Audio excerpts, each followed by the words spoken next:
Hey, so you are a mental health professional who is looking to switch to tech. This video is for you. So let's get into it. So many people ask, I have a series on TikTok called Tech to Social Worker, but also because I am a former social worker, a lot of what I talk about is about my background in social work and how it helped me. And it's funny because I was talking to my best friend who is also a social worker, and she's a practicing clinical social worker. And I was just saying how so much of what I do I learned from my days as a social worker. Yes, I work in corporate now, but the fundamental skills I learned in social work school and then in my practice as a school social worker. But let's get into it. So, what I'm saying here is your social work skills, literally, you probably have a master's in social work, right? Like you already have the advanced degree, and you're also taking all the CEUs, right? Your years of experience in nonprofits, agencies, continued learning credits, all these things that you're doing, you have already learned and you're already qualified for high impact roles in tech. The only challenge is that you don't speak tech language. And you don't need to go to school for this. What I hear so often, like the minute someone's like, "Oh, I want to go to tech," everyone's always asking me, "What degree do I need to do? What certification do I need to do?" Now, hear me well, because people like to argue with me on the internet, and like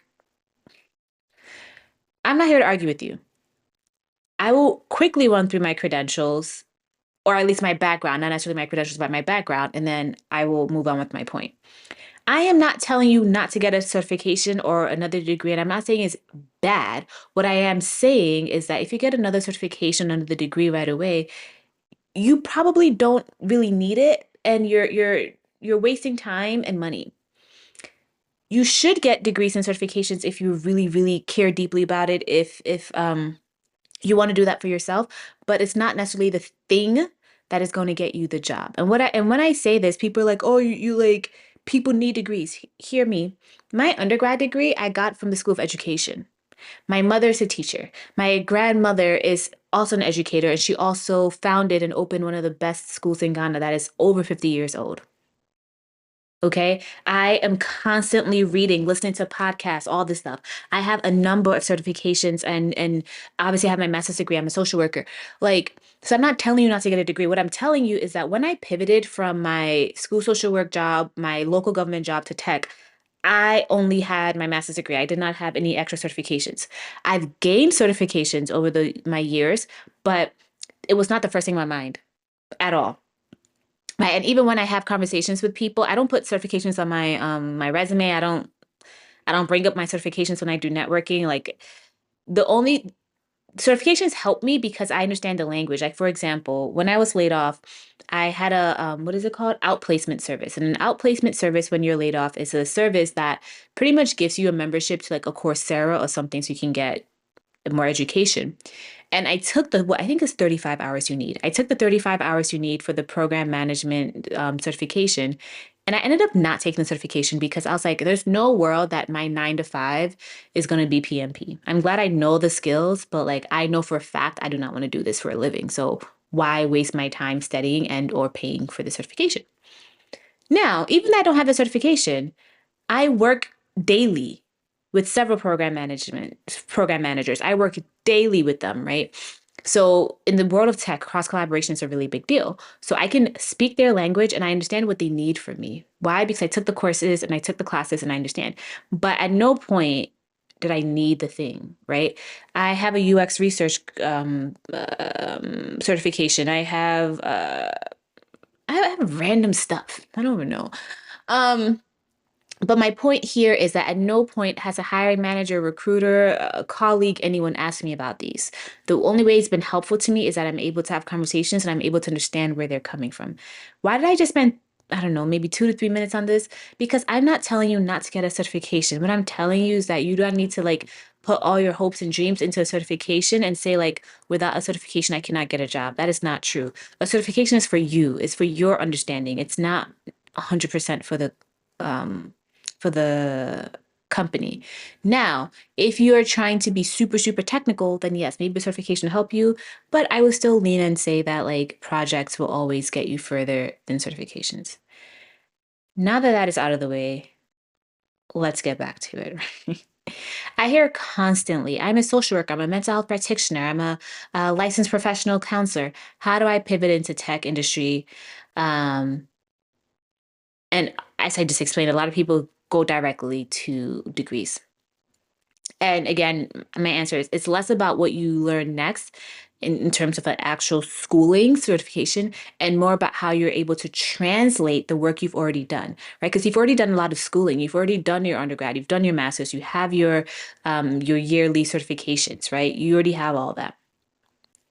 And in that translation, you're going to hear me talk a lot about social work. And I talk about social work because I'm a social worker. So I would talk from a social work lens because that's my background. But the takeaway applies across all helping professions, right? So the title might change. And yes, maybe your background in terms of the degree that you have, right? If you're a social worker versus the mental health professional versus an LPC, you have different credentials, but the core skills translate everywhere, right? So in essence, like as I'm talking through this, like don't get stuck on the title, right? The values of the transferable skills. So I usually get a lot of comments. What about an LPC? Well, if I'm telling you that a skill set is crisis management and you do crisis management, then whether I'm talking about social workers or LPCs, you know? Okay. So here's the thing. You're already doing the work that tech desperately needs. You're managing ambiguity, you're handling crisis, and you're thinking in systems, right? You're just doing it for people and communities in a more localized level rather than on a macro level through products and platforms, right? And I think when social workers hear tech, people picture like coding boot camps, right? But the industry's biggest challenge isn't a lack of engineers. And right now, if you actually talk to engineers, there's like a crisis happening there because, especially for entry level, AI can do a lot of that coding. Not perfectly, right? Because AI cannot really replace humans just yet. But so engineers are not really what the holistic view of tech is, right? What tech also really needs, especially actually with the age of AI, is people who truly understand human complexity at scale. Right. So tech is full of translators, people who bridge the gap between human beings and the digital systems they use. And not that y'all asked, but I'm gonna tell you. The reason why I even got into social work was because when I was in undergrad, I was on a pathway to be a lawyer. So I was taking all the, liberal arts classes or whatever. And we had to take an English class. And we read The Spirit Catches You and You Fall Down. And it was about the Hmong people coming to the US after displacement in their home countries. And we had to write, like throughout the book, we had to write several essays about what was sticking out to us, what we were thinking about, etc. And I just kept writing about the importance of the social worker in the book because I was just like, at the end of the day, I'm from African descent. So I understand there are a lot of things, cultural things that I do and my family does and the people I respect and love do that do not necessarily fall with like American ways of doing things. But I also was born and raised in America, so I understand both. And in the book, the child was having all these seizures, and the seizures kept getting worse because the parents wanted to do their traditional remedies. And the doctors were like, stop doing that, just give the medicine. So the parents weren't giving the medicine, the doctors weren't respecting the traditional stuff. So the child kept getting sicker. Eventually, a social worker came in and they translated for both of them. And through that translation and hearing both people out and understanding where both people were coming from and being that translator between both of them, they eventually were able to create, let's say, a plan, right, for the child, and the child got better using both remedies. And that just to this day, it's been like what, 10, 13 years since I read that book. It's still very much grounding in why I do what I do, right? Like when I'm career coaching, a lot of what I talk about is translating in my job. My 9 to 5 is a lot about translating and just in general being a daughter of immigrants. Lots of translation always happening, right? So I say that to say social workers really understand humans and how to bridge the gap, and that's really, really important here, right? So as a social worker, you are able to assess complex needs, you're able to navigate chaotic systems, you're able to create intervention plans and compel people to action, right? Which is super, super important. In tech, especially in roles like trust and safety, content policy, program management, change management, you do the exact same thing, right? You discover user needs, You design policy interventions, you manage crises at scale, and you collaborate across departments to drive change. So it's the same actions, but it's different settings and different vocabulary. So what you need to understand is like, okay, these are the actions, right? When you I'm going on a lot of tangents. I hope y'all follow me. If you watch a lot of food cooking shows, especially a show like Chopped, where you're getting ingredients that are maybe already cooked and you have to make something new, what you will see a lot of times is that the chefs will go to the sink and rinse. Let's say they got a chicken pot pie. They will rinse out the chicken pot pie so they can be left with the fundamentals, the chicken and the vegetables, right? And what you need to do in your own career is rinse out the extra stuff. So yes, you might be calling something an intake, and you're so stuck to intake because that's what you've learned as a social worker, as a mental health practitioner. But like, think about it. When you're doing intake, what are you really doing? You're asking questions to understand what the person needs, right? So once you understand that, then you can translate that into so many other things, and you feel less attached to that word, and you feel attached to the outcome, which then means when you go to tech, you can say, I do discovery really well. And guess what? Every single role in the entire world needs someone who can do discovery, aka someone who can do intake. I hope you're following me. If you're following me, let me know in the chat. If you're not following me, also let me know in the chat. Right? And even if we dig a little bit deeper, when you were in social work school, or even I learned this in undergrad actually, in my human development and psychology degree, um, the Yuri Brofenbrenner, right? He talks about the ecological systems model. Right, it's not just an academic theory; it's the perfect map for the tech world, right? Because Brofenbrenner taught us to see individuals um, nested within the microsystem. I think literally, if I'm remembering the textbook, it was literally like a Russian doll nest, right? You have family, you have school, all the way to the macro system, which is culture and laws, right? So in tech, the user is the individual. The platform, its design, its rules, that's the microsystem, right? And the global cultural context with different laws, languages, and norms in every country is the macro system, right? And when you're working in tech, you're working on all those levels. You're thinking directly about the end user. Can the end user use this tool? Can they use it effectively? Are they causing harm? Are they not? Then you're thinking about the next level, right? You're thinking about the design of the platform. That's where UX researchers come in, right? You're thinking about the rules of the platform, right? And then you go higher, then you talk about the global cultural context, right? The different laws that govern this. Who can access what? How can they access it?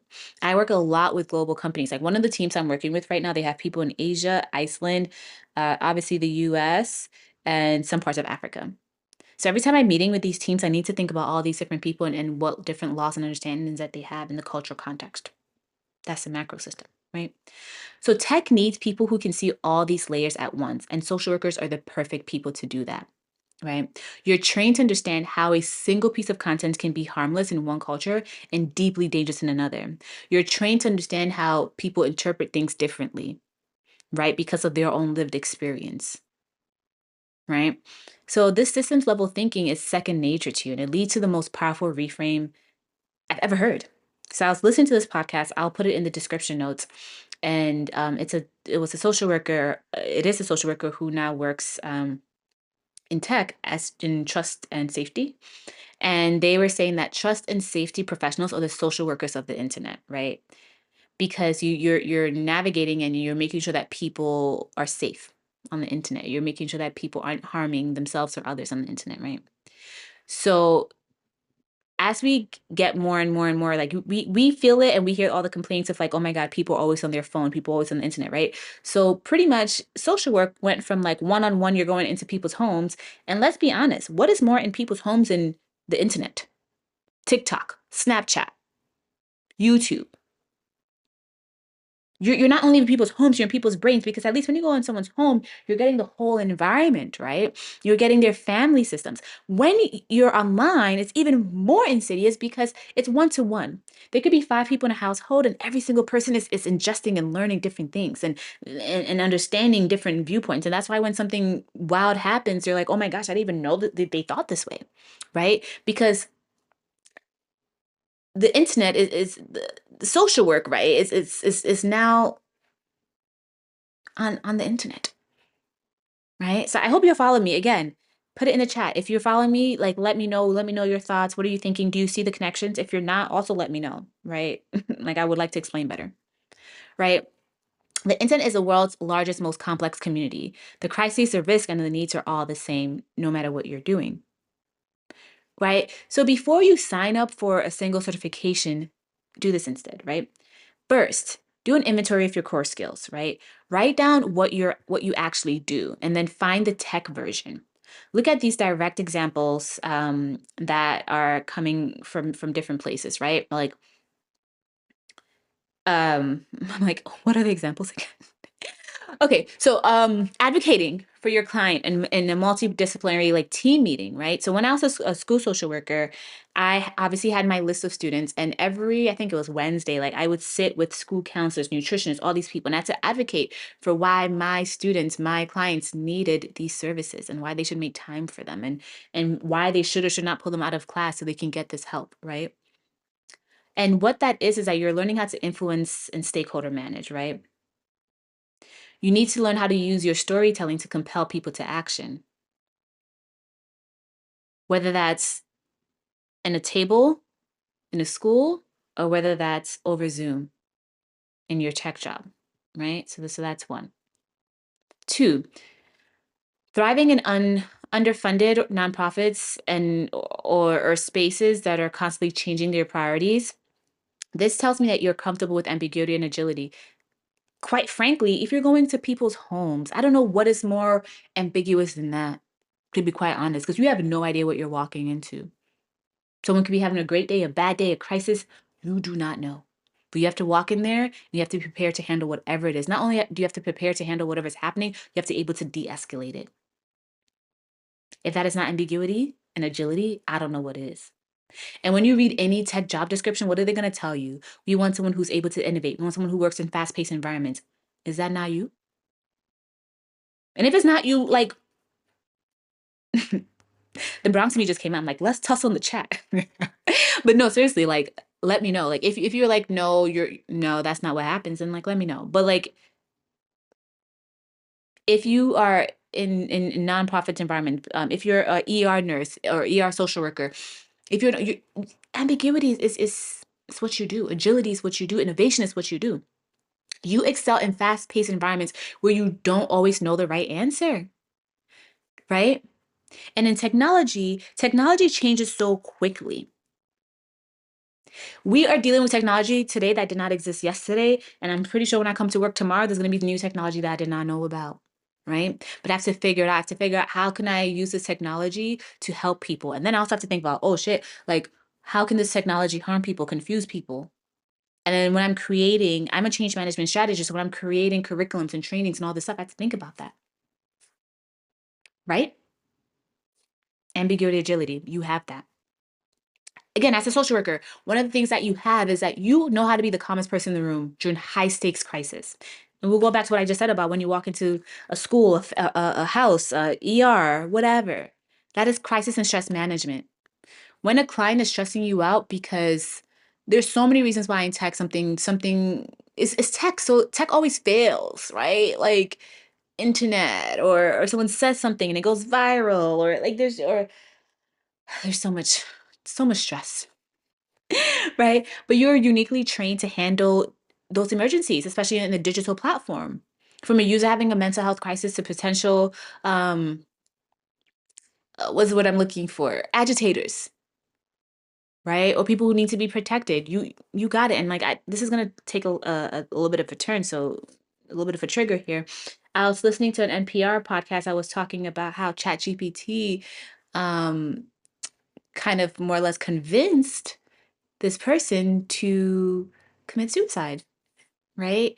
And to me, like I'm like, that's why we need social work. We need to create and work with engineers and work with systems so we can see when things are escalating and stop that and get people the help they need. We don't need a system that keeps egging you on or just keeps affirming you to a point of destruction.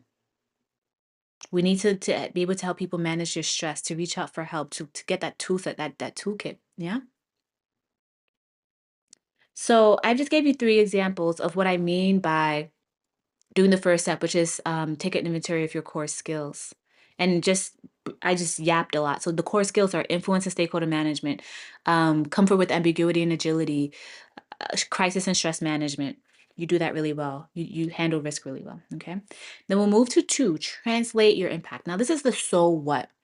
When I first moved to tech, my manager would always say, and so what? And I used to get so upset. I used to be like, girl, I just told you.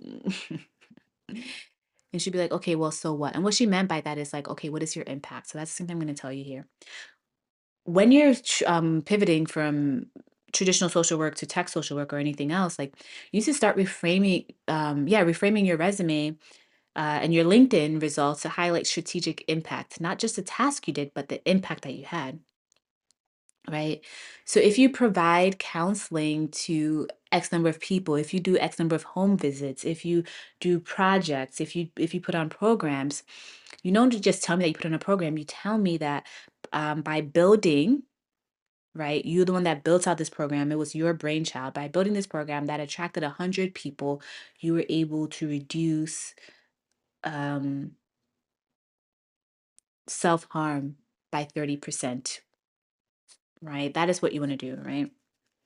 You were able to increase XYZ to achieve whatever thing is happening. And this is I probably have another video of this, but it's like another thing that I work with my clients on is before you start doing all of this, you have to identify where you want to go. And I think in maybe I need to get through a few more things, but I'll get to different roles that social workers can do. So once you identify the role that you want, then when you do this translation, when you talk about, oh, I did this program and it impacted this people, you do it in service of what the job you want to go to. And what I mean by that is like, let's say you want to be a user research person, right? So you would say you created this program, and by conducting interviews with over 100 people, you were able to realize that this is what they needed, which resulted in a 30% uptick in people signing up for the program next time, right? Versus if you wanted to be a program manager, you would then talk about how you're able to coordinate 100 people and put on these programs, etc. Do you see what I'm saying? Yeah. Again, as you know, let me know in the chat. Do you understand what I'm saying? Give me examples of your own, right? The so what is everything. Is so, so important. Number 3. So we've gone over um, number 1, which is inventory your core skills. Number 2, translate it. Give people the so what. Number 3 is explore your roles. So yes, as I just mentioned, here's what I just talked about. So look for jobs where understanding human behavior is a primary qualification, right? And then do some homework, because I should probably put this higher, because you need to identify where you want to go before you can even do number 2. So maybe I should switch. So it should be probably inventory, understand the roles, and then do the translation, right? So these are some things that you can explore. I think social workers could do anything, but I'm just telling you, this is some things you can explore. Trust and safety. This is all about digital crisis intervention. Content policy. This is about creating the rules for online communities. User experience research. This is about understanding user behavior to improve products, right? So think about when you go on Netflix and you're able to delete something that you started watching so it doesn't appear in that top bar. But if you go on, like, I think like Hulu, you can't do that. That annoys me personally. So I would love them to hire a UX researcher, do some research and delete that, or like add that function. Program or project manager. This is someone who's coordinating cross-functional teams to solve problems. A change management strategist, what I do, guiding organizations through transformation, right? It's kind of like CBT for companies. Facilitator, also what I do, leading and guiding group conversations to drive outcomes. Learning and development, designing educational experiences that change behavior. Or you can do post sales, right? So all the things I just mentioned: change management, facilitator, learning development, post sales. That's the world I live in, so that's what I know the most. And that is onboarding clients and managing their journey to success. And that's kind of like digital case management, if you will, right? So once you figure this all out, last but not least, network with a purpose. This is so important, right? As an expert said, I was listening to a podcast, and again, I think I'll link it in the description. LinkedIn is your friend. right? But don't just like send a connection. Like you have to communicate your value. People always talking about, oh, like I don't like to send cover letters. I don't like to do this. If you do not want to send a cover letter, then you need to network. Because essentially networking and cover letter is translating for people. Because if you tell someone you're a social worker who wants to now be a user experience researcher, I can tell you the translation. They may not be able to. So either you're going to tell them that in your cover letter, which is static and kind of boring, or you're going to network with them and have a conversation with them so you can see them transform. And as a social worker, I know you know the value of having a conversation with someone, right? So you can send a quick note on LinkedIn, something like, "Hi, person's name. I saw you're hiring for XYZ role. As a social worker with a number of years of experience in crisis management and systems level thinking, I'm passionate about blah blah blah. I'd love to talk to you about how I can be a fit for your team." Or, don't wait until you need a job. Start looking for people, and once you decide what title you want, start looking for people and connecting with people and just saying, "Hey, I would love to learn how you got here. I saw on your LinkedIn that you did XYZ. I'm also interested in it," whatever the case might be. Yeah. Okay. So, with all that said, before you invest thousands in another course, invest time in clarity. And I just gave you the steps. So the question isn't, what do I need to break into tech? It's, how do I translate what I've already mastered into the language of tech?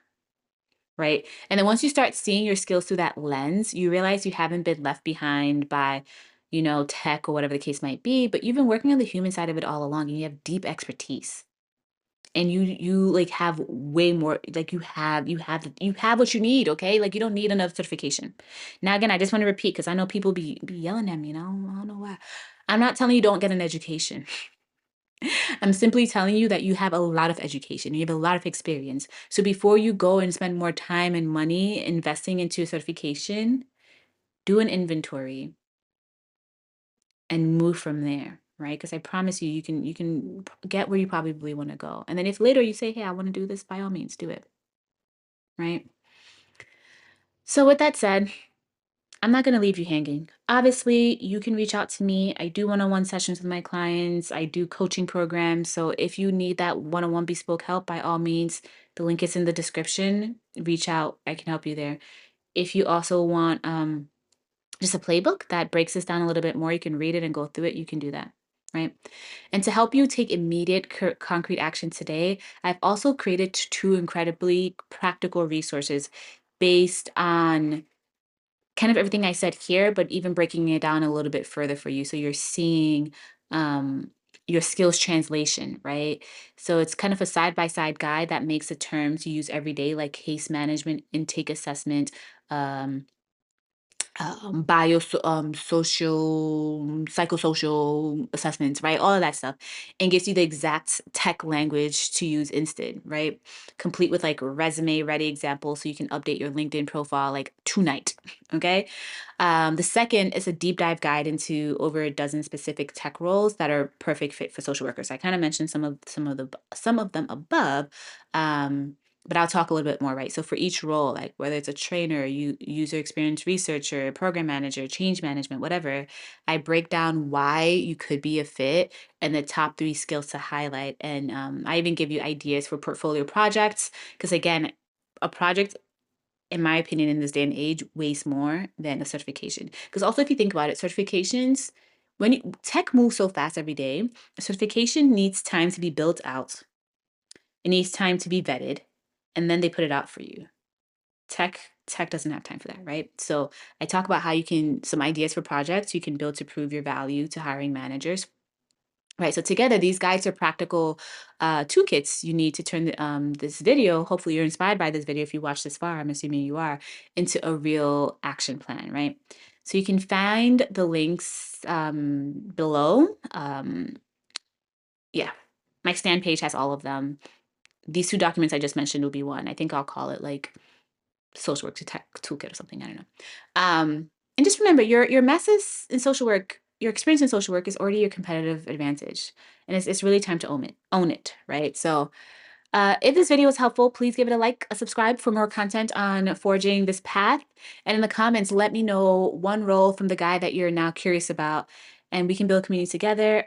I'm challenging myself to post on YouTube every single day. So if you have any questions, comments, concerns, drop it in the comments and I'll probably create a video on it. This is a pretty long video at 30 minutes. Usually my videos are about I guess it varies. A good chunk of my videos are 10 minutes, some are 20, some are 30. So I think this needed the 30 minutes. All right. Thanks for watching. See you tomorrow.